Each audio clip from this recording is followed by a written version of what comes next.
السلام علیکم۔ ہمارے چینل بیا اور مالا پر خوش آمدید۔ اگر آپ ہمارے اس چینل پر پہلی دفعہ آئے ہیں یا آپ نے ابھی تک سبسکرائب نہیں کیا تو بیا اور مالا کو سبسکرائب کرنا نہ بھولیے۔ جب میں 5 سال کی تھی تو ایک حادثے میں میرے ابا کا انتقال ہو گیا۔ اماں خوبصورت تھیں، کم عمر تھیں۔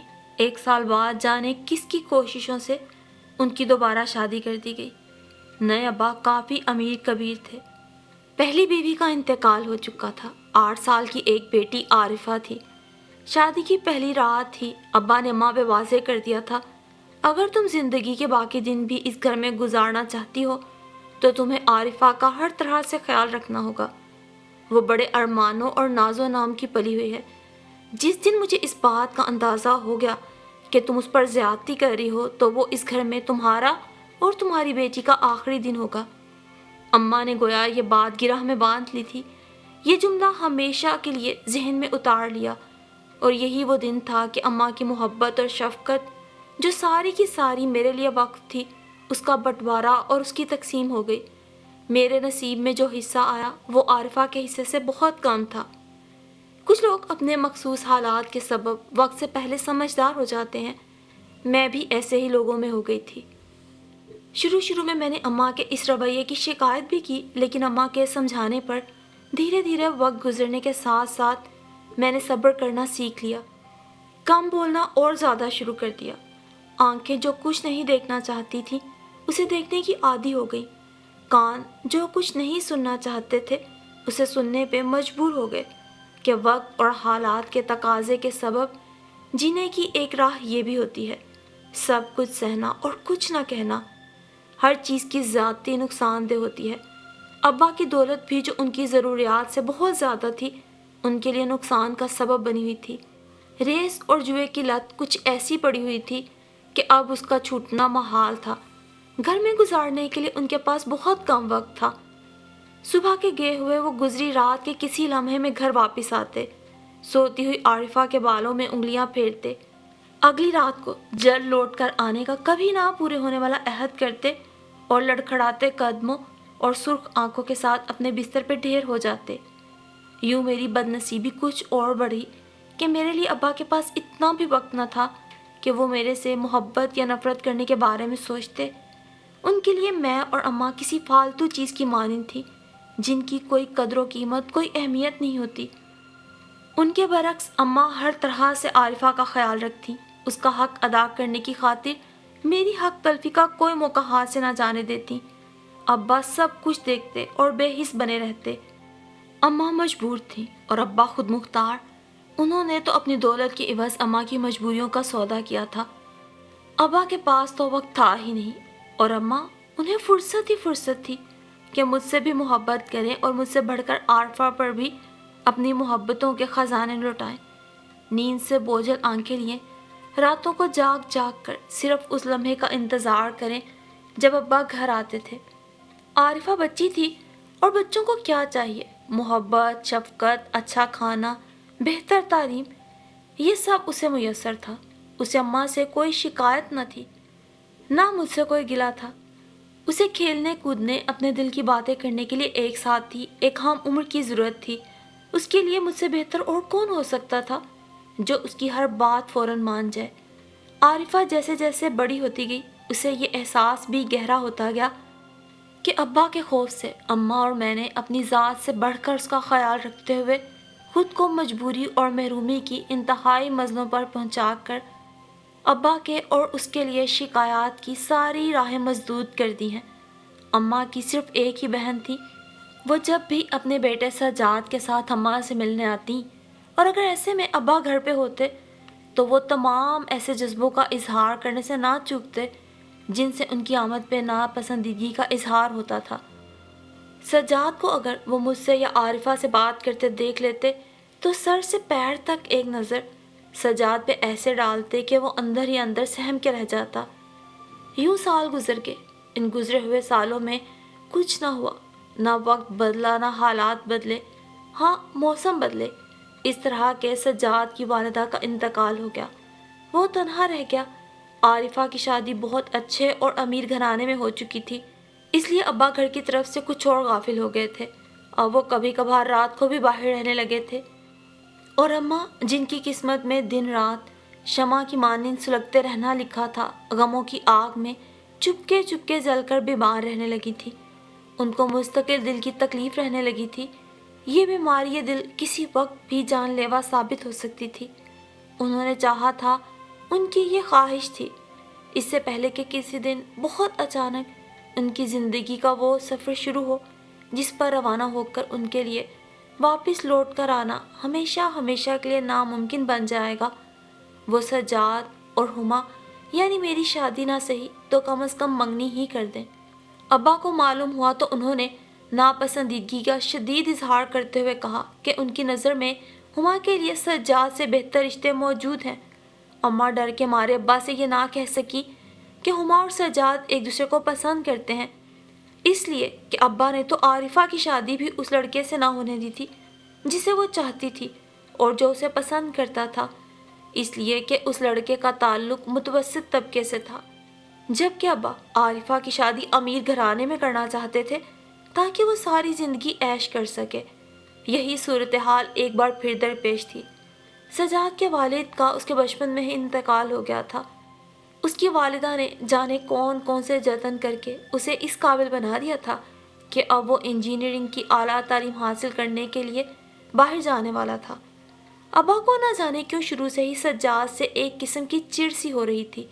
انہوں نے اماں سے کہا کہ وہ باہر جا رہا ہے، نہ معلوم وہاں کیا گل کھلائے، کون جانے واپس آئے نہ آئے، کہیں تمہاری لڑکی اس سے منگنی یا شادی کروا کے اپنی قسمت پہ روتی نہ رہ جائے۔ اس پر اماں سے چپ نہ رہا گیا۔ انہوں نے اپنے سارے حوصلوں کو یکجا کر کے ابا سے کہا، لیکن میں تو اپنی مری ہوئی بہن کو زبان دے چکی تھی۔ یہ سن کر ابا نے کڑی نظروں سے ان کی طرف دیکھا اور کہا، مجھ سے پوچھے بغیر تم نے اتنا بڑا فیصلہ کیسے کر لیا؟ مجھ سے شادی کر کے بیوی ہونے کا اعزاز تو حاصل کر لیا، اور میری یہ وقت کہ بیٹی کی شادی کے معاملے میں مجھ سے پوچھے بغیر زبان دے دی۔ اور اماں کا دل چاہا کہ وہ زندگی میں پہلی بار اتنا ضرور پوچھیں کہ آپ نے اتنے سالوں کے کس لمحے میں میری بیٹی کو اپنی بیٹی سمجھا ہے؟ وہ تو ان بد نصیبوں میں سے ہے جو باپ کے ہوتے ساری عمر باپ کی شفقت کے ایک ایک لمحے کو ترستے رہتے ہیں۔ لیکن ہمیشہ کی طرح انہوں نے سوچا، جب اسے کہنا چاہا تو کہہ نہ سکی۔ وقت پڑنے پر انسان کی اپنی زبان اس کا ساتھ چھوڑ کر باغی بن جائے تو وہ دوسروں سے کس بات کا شکوہ کرے۔ زیر سماعت مقدمے کا فیصلہ ابا نے جس انداز میں کیا وہ اماں کے لیے بڑا ہی ناقابل یقین تھا۔ عین بے یقینی کے عالم میں یقین دلانے کے لیے ایک لفظ بھی بہت ہوتا ہے۔ ابا نے اماں سے کہا، سجاد کو جس کورس کے سلسلے میں جانا ہے اس میں یقیناً 2 سال لگیں گے۔ اگر 2 سال بعد وہ واپس نہ آیا تو میں جہاں چاہوں گا ہما کی شادی کر دوں گا، اور یہ رعایت صرف اس لیے دے رہا ہوں کہ تم زبان دے چکی ہو۔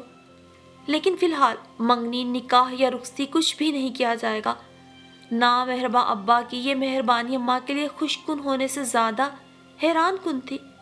سجاد آیا تو ابا نے اس سے بھی کہہ دیا، جب تم واپس آؤ گے تو ہما کی شادی تم سے کر دی جائے گی۔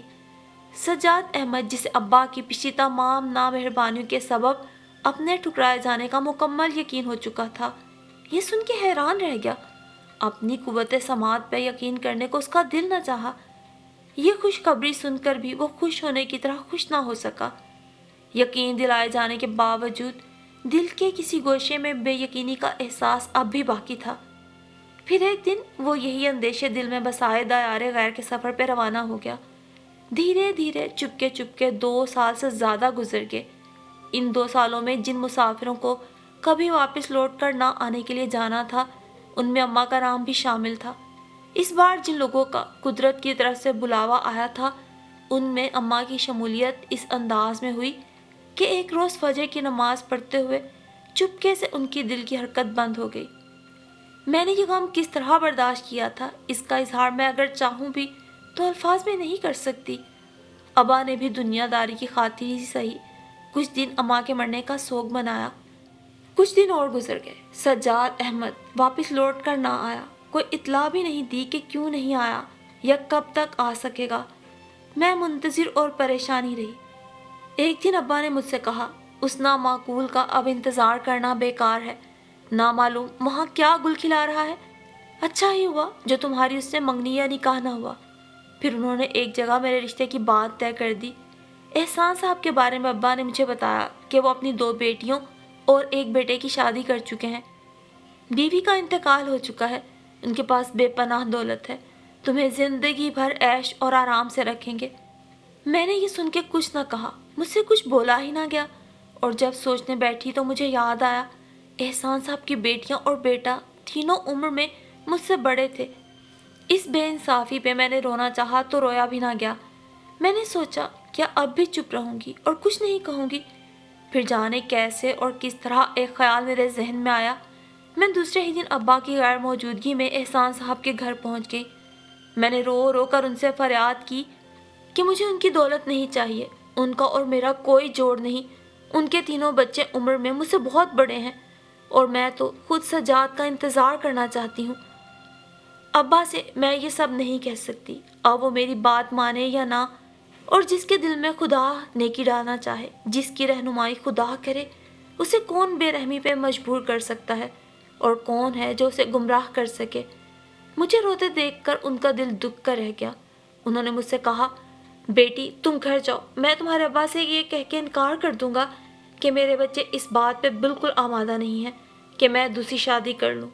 انہوں نے صاف صاف کہہ دیا ہے کہ اگر میں نے ان کی بات نہ مانی تو وہ مجھ سے قطع تعلق کر لیں گے، اور میں اولاد کے ہوتے ہوئے اولاد سے دوری کا غم نہیں سہنا چاہتا۔ میری نامہربان زندگی کے یہ چند بڑے مہربان لمحے ثابت ہوئے۔ اس موقع پہ مجھے وہ الفاظ یاد نہ آ سکے جو احسان صاحب کے اس احسان کا شکریہ ادا کرنے میں کام آ سکتے۔ بہت یاد کرنے پر بھی مجھے یاد نہ آ سکا کہ زندگی میں اس سے پہلے کب اور کس نے مجھ پہ اتنا بڑا احسان کیا تھا۔ میں کچھ عجیب سی کیفیت سے دو چار ہوتی ہوئی احسان صاحب سے ایک لفظ کہے بغیر واپس لوٹ آئی۔ احسان صاحب سے انکار سن کر ابا اندر ہی اندر تل ملا کے رہ گئے، جی بھر کے انہیں برا بھلا کہا اور تھک ہار کے بیٹھ گئے۔ دراصل وہ اپنی ایک عدد اور شادی کروانا چاہتے تھے، میری پرواہ تو انہوں نے پہلے بھی نہ کی تھی، اب کس طرح کرتے؟ انہوں نے سوچا کیوں نہ مجھے میرے کسی پرانے رشتہ دار کے گھر بھیج دیا جائے۔ میرا سوگوار چہرہ دیکھ دیکھ کے انہیں یوں بھی کوفت ہوتی رہتی تھی۔ سجاد احمد کے میرے نام آنے والے تمام خطوط مجھ تک پہنچنے سے پہلے ہی ابا کے پاس پہنچتے رہے۔ انہیں پہلے سے ہی خدشہ تھا کہ بظاہر مسکین مگر اندر سے مکار لڑکا اتنی دور بیٹھ کر بھی کہیں خطوں کے ذریعے اس لڑکی کو پٹیاں نہ پڑھاتا رہے، اور وہی ہوا جس کا انہیں ڈر تھا۔ سجاد احمد نے تقریباً ہر خط میں مجھے یقین دلانے کی کوشش کرنے کے ساتھ ساتھ اس بات کی بھی تاکید کی تھی کہ اگر کسی وجہ سے وہ 2 سال تک واپس نہ آ سکے تب بھی میں کہیں اور شادی کرنے پہ رضامند نہ ہوں، کسی نہ کسی طرح ابا کو ٹالتی نہ ہوں۔ ویسے وہ پوری کوشش کرے گا کہ جلد از جلد واپس آ سکے، لیکن میں سجاد کے خطوط سے ہمیشہ بے خبر یہی سمجھتی رہی کہ شاید وہ وہاں جا کے مجھے بھول گیا ہے۔ اب جب کہ احسان صاحب ابا سے انکار کر چکے تھے تو ایک دن میں نے پہلی بار سوچا میں سجاد احمد کو خط لکھ کے معلوم کروں کہ وہ اب تک لوٹ کر کیوں نہیں آیا۔ ابھی صبر کے اور کتنے امتحان باقی ہیں، اور یہ کہ مجھے کب تک انتظار کرنا ہوگا۔ لیکن اس لڑکی ہما حسن کی بد نصیبی نے بہت کم موقعوں پہ اس کا پیچھا چھوڑا تھا، سو آج بھی سجاد احمد کے نام لکھا جانے والا میرا پہلا اور شاید آخری خط ادھورا ہی تھا کہ بالکل اچانک اور بہت غیر متوقع طور پہ ابا آ گئے۔ میں نے خط چھپانے کی بہت کوشش کی لیکن کامیاب نہ ہو سکی۔ ابا کی ایک ہی جھڑکی سن کر میں نے لرزتے ہوئے ہاتھوں سے خط ان کے حوالے کر دیا۔ ابا نے خط پڑھ کے کڑوی نظروں سے میری طرف دیکھا اور بڑے ہی سخت لہجے میں کہا، آئندہ اگر تم نے اس نامعقول کو خط لکھنے کی کوشش کی تو مجھ سے برا کوئی نہ ہوگا۔ پھر خط کے پرزے پرزے کر کے کھڑکی سے باہر پھینک دیا۔ انہیں نامعلوم کیوں شروع سے ہی سجاد احمد سے ایک خاص قسم کی چڑ سی رہی تھی۔ درِ پردہ وہ کبھی بھی مجھے اس سے منسوب کرنے کے بارے میں مخلص نہیں رہے تھے۔ میں نے اس زیادتی پہ بھی صبر کیا۔ اب تو مجھے اس قسم کی باتوں پہ رونے دھونے سے زیادہ صبر کرنا آسان لگتا تھا۔ ایک دن ابا نے مجھ سے کہا، تم اگر چاہو تو اپنے کسی بھی رشتہ دار کے ہاں چلی جاؤ، تمہیں رات کو بھی اکثر تنہا رہنا پڑتا ہے۔ میں جانتی تھی، مجھے خبر تھی، اگر چاہو کا مطلب یہ ہے کہ تم اگر نہ بھی چاہو تو تمہیں اب یہاں سے چلے جانا چاہیے، اس لیے کہ میں نے ابا کی بیزاری کو اچھی طرح محسوس کر لیا تھا، اس لیے کہ ابا کو اماں کے انتقال کے بعد میرے یہاں رہنے کا جواز نظر نہیں آتا تھا۔ انہوں نے تو فقط عارفہ کی دیکھ بھال اور نگہداشت کے لیے شادی کی تھی، اور یہ کام وہ بحسن و خوبی تکمیل کو پہنچا چکی تھیں۔ طویل قید کے بعد آزادی اور رہائی کے یہ لمحے کسی نعمت سے کم نہ تھے، لیکن میں ایسے پرندے کی مانند ہو گئی تھی جو قید و بند کی صعوبتوں کے باوجود صیاد اور قفس سے اس قدر مانوس ہو جاتا ہے کہ اب قفس کو چھوڑ کر کہیں اور جانا ہی نہیں چاہتا۔ ابا کی تیسری شادی ہو جانے کے بعد جو وہ عن قریب کرنے والے تھے، مجھے خود بھی اب یہاں رہنے کا بہانہ سمجھ میں نہیں آتا تھا، اس لیے اب مجھے یہاں سے جانا تھا، خود کو شہر بدر کر لینا تھا۔ یہ بات اگر یوں نہ بھی ہوتی تب بھی مجھے ہمیشہ کے لیے نہ صحیح عارضی طور پر ہی جانا پڑتا۔ کئی دن ہوئے دوسرے شہر سے میری ایک دوست سارہ احمد کا خط آیا تھا۔ یہ خط سارہ احمد نے مجھے ایک ہاسپٹل سے لکھا تھا۔ مجھے یاد آنے لگا سارہ احمد کا تعلق بے حد الٹرا ماڈرن اور آزاد گھرانے سے تھا۔ اس کی امی نے جانے کن جھگڑوں بکھیڑوں کے سبب اس کے ابا سے طلاق لے کر دوسری شادی کر لی تھی۔ سارہ احمد کو بھی ان سے چھین لیا تھا اور اپنی راہ پر اسے اس طرح لگایا تھا کہ وہ بھی انہی کی طرح کلب، ہوٹلوں اور رقص و سرور کی محفلوں کے بغیر زندگی کو ادھورا سمجھتی تھی۔ میں نے پہلی کلاس سے لے کر کالج تک اس کے ساتھ پڑھا تھا۔ میں سارہ احمد کے بالکل برعکس تھی، پھر بھی سارہ احمد اپنی خوش اخلاقی کے سبب میری بہترین دوست تھی۔ سارہ احمد کو خبر تھی، لڑکیاں مجھے ورغلاتی تھیں کہ تم سارہ احمد کے ساتھ نہ رہو، یہ بہت خراب لڑکی ہے، سب تمہیں بھی خراب سمجھتے ہیں، لیکن میں کبھی کسی موڑ پہ بھی خود کو اس سے الگ نہ کر سکی۔ اور پھر حالات کے پیش نظر جب سارہ احمد کو یہ شہر چھوڑ کے جانا پڑا تب ہمارا ساتھ بھی چھوٹ گیا تھا۔ کچھ عرصے تک ہم دونوں میں خط و کتابت رہی، پھر آہستہ آہستہ یہ بھی منقطع ہو گئی۔ کافی عرصے کے بعد مجھے سارہ احمد کی خبر ملی تھی۔ اب سارہ احمد کا خط ملنے کے بعد مجھے ایک بار ضرور اس کے پاس جانا تھا، جانے کیوں اس نے اس قدر اصرار سے مجھے بلایا تھا۔ اور پھر ایک دن میں اپنا گھر چھوڑ کر، ابا کو چھوڑ کر سارہ احمد کے پاس پہنچ گئی۔ جب تک میں سارہ احمد کے بتائے ہوئے پتے پہ اس کے پاس ہاسپٹل پہنچی، اس کا انتقال ہو چکا تھا۔ لیڈی ڈاکٹر نے مجھ سے اس کا نام، پتہ اور دیگر ضروری باتیں پوچھنے کے بعد سارہ احمد کا 5 دن کا بیٹا میرے حوالے کرتے ہوئے کہا کہ یہ پوسٹھمس چائلڈ ہے، یعنی اس کی پیدائش سے پہلے ہی اس کے باپ کا انتقال ہو گیا تھا۔ اس کی ماں نے بتایا تھا کہ اس کی خالہ کراچی سے آنے والی ہیں، یہ بچہ اس کے حوالے کر دینا۔ ساتھ ہی اس نے سارہ احمد کا ایک خط بھی مجھے دیا۔ مجھے بہت یاد کرنے پہ بھی یاد نہ آ سکا کہ زندگی میں اتنا مشکل مقام اس سے پہلے کب آیا تھا۔ میں سارہ احمد کے بیٹے کو لینے اور اس کی خالہ ہونے سے انکار بھی نہیں کر سکتی تھی۔ جانے کیوں اور کس مصلحت کے تحت سارہ نے اپنا بیٹا صرف میرے حوالے کرنے کو کہا تھا۔ میں سارہ کے بیٹے اور اس کی تمام چیزوں کو لے کر اپنی پناہ گاہ میں چلی آئی۔ یہ ایک بہت بڑے گھر کا ایک چھوٹا سا کمرہ تھا جس میں ابھی چند دن پہلے ہی آئی تھی۔ یہاں آ کر میں کچھ دن اپنے ایک دور دراز کے رشتے کی خالہ کے یہاں رہی، لیکن جب میں نے محسوس کیا کہ وہ بہت جلد مجھے بوجھ سمجھنے لگی ہیں تو میں نے ایک کالج میں لیکچرشپ کے لیے اپلائی کر دیا۔ مسز سجاد کے نام سے درخواست دی جو منظور کر لی گئی۔ پھر میں خالہ کا گھر چھوڑ کر اس چھوٹی سی پناہ گاہ میں چلی آئی۔ پناہ گاہ میں آنے کے بعد بچے کو ایک طرف لٹا کر میں سارہ کا خط پڑھنے لگی۔ پیاری ہما، میری حالت بہت خراب ہے، اس لیے چند سطروں کا یہ خط بے ربط سا صحیح، لیکن تمہارا نام لکھ رہی ہوں۔ میری امی اور ابا کا ایک حادثے میں انتقال ہو چکا ہے۔ انہوں نے اپنی زندگی ہی میں میری شادی کر دی تھی۔ میں شروع ہی سے جس قسم کے ماحول میں رہی ہوں اس کا تمہیں بخوبی اندازہ ہے۔ کئی مہینے پہلے ایک دن بہت زیادہ نشے کی حالت میں گاڑی چلاتے ہوئے میرے شوہر کا ایکسیڈنٹ ہو گیا۔ چند دن ہاسپٹل میں موت اور زیست کی کشمکش میں مبتلا رہنے کے بعد ان کا بھی انتقال ہو گیا۔ اس دن کے بعد سے جو میری حالت ہوئی اسے میں الفاظ میں بیان نہیں کر سکتی۔ اب جب کہ میری حالت بہت خراب ہے اور چند دنوں بعد میں بیٹے یا بیٹی کو جنم دینے والی ہوں تو ایک ایک کر کے سارے رشتہ دار مجھ سے الگ ہو گئے ہیں۔ میرے بعد کوئی بھی میرے بچے کو اپنے پاس رکھنے کو تیار نہیں۔ کسی کو میرے آزاد ماحول کے سبب اس کے جائز ہونے میں شبہ ہے اور کوئی مجھے اس کو یتیم خانے میں داخل کرانے کا مشورہ دے رہا ہے۔ ایسے وقت میں جب کہ اپنے پرائے ہو چکے ہیں مجھے تم شدت سے یاد آ رہی ہو۔ تم نے ہمیشہ ہر مشکل موقع پہ میرا ساتھ دیا۔ اتنے انسانوں کی فہرست میں اگر میں سوچوں تو ایک تم ہی ہو جسے میں نے اپنے ساتھ مخلص پایا۔ مجھے نہیں معلوم کہ تم کس حال میں ہو، تمہاری منگنی یا شادی ہو چکی ہے یا نہیں۔ اگر تم بھی اپنی مجبوریوں اور حالات کے سبب میرے بچے کو اپنے پاس نہ رکھ سکو تو واقعی اسے کسی یتیم خانے میں داخل کرا دینا۔ تمہاری سارا۔ خط پڑھ کے میں نے سوچا میں کب تک اور کس کس بات پہ صبر کرتی رہوں گی۔ یہ آزمائش بھی میرے نصیب میں لکھی تھی جو میرے حوصلے سے بہت زیادہ، مگر نہیں، خدا کبھی بھی کسی کو اس کے حوصلے سے بڑھ کے تکلیف اور آزمائش میں نہیں ڈالتا۔ اور مجھ میں تو ابھی بڑی ہمت ہے، بہت حوصلہ ہے، ابھی تو آزمائشوں کی کڑی دھوپ میں بڑی دور تک جا سکتی ہوں، میں غم کے پہاڑ کی آخری بلندی کو چھو سکتی ہوں۔ خدا کی رحمت کے سبب میں نے تخیل کے ہر انداز سے ہٹ کر صرف ایک انداز میں سوچا، سوچ کے ہر زاویے کو نظر انداز کر کے صرف ایک مرکز پہ اپنی توجہ مبذول کر دی، اور وہ یہ تھا کہ کون جانتا ہے اور کس کو خبر ہے کل کب اور کس مقام پر اسے کن حالات سے دوچار ہونا ہوگا۔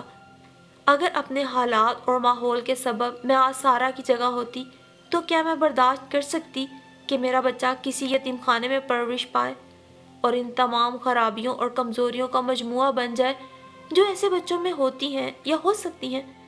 خدا نے ہر انسان کو دوسرے انسان کو خوشی یا غم پہنچانے کا ذریعہ بنا دیا ہے، نفع یا نقصان پہنچانے کا وسیلہ بنا دیا ہے، اور یوں میرے دل میں خدا نے نیکی پیدا کر دی کہ مجھے سارا احمد کے بیٹے کو یتیم خانے میں داخل ہونے سے بچانے کا ذریعہ بنا دیا، اور اس طرح میری کڑی آزمائشیں سارا احمد کی اس تمنا کی تکمیل کا سبب بن گئی کہ اس کے بعد اس کے بیٹے کو یتیم خانے میں داخل نہ کیا جائے۔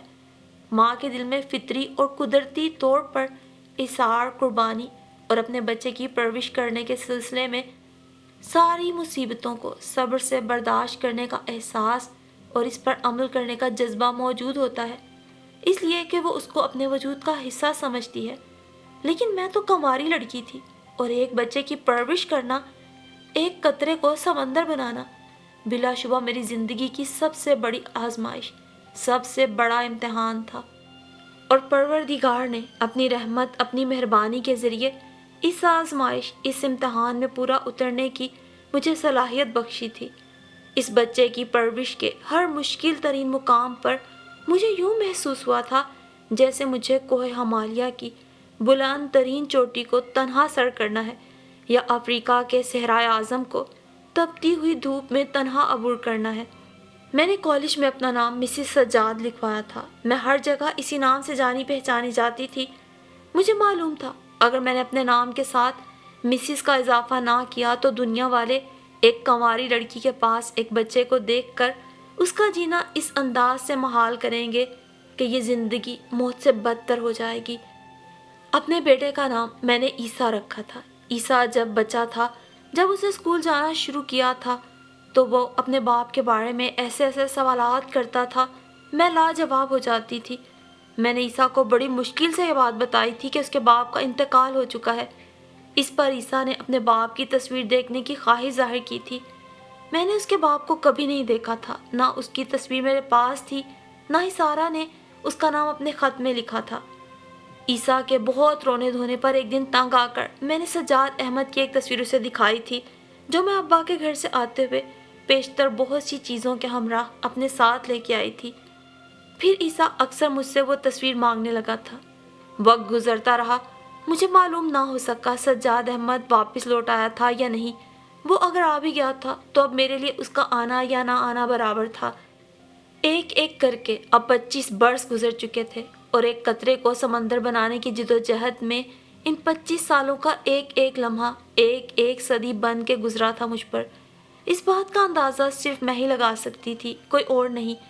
اس مدت کے دوران ایک انقلاب اس طرح آیا تھا کہ وقت نے میرے بیٹے کو سجاد احمد کی بیٹی کے سامنے لا کھڑا کیا تھا۔ ان دونوں نے 4 سال تک ایک یونیورسٹی میں ساتھ پڑھا تھا۔ ان 4 سالوں کے دوران فرحین نے عیسیٰ کو اس بات کا یقین دلایا تھا کہ اس کی شادی سوائے عیسیٰ کے کسی اور سے نہیں ہو سکتی، لیکن عیسیٰ کو سروس ملنے تک نہ فرحین نے اپنی امی سے بات کی، نہ ہی عیسیٰ نے مجھ سے بات کی۔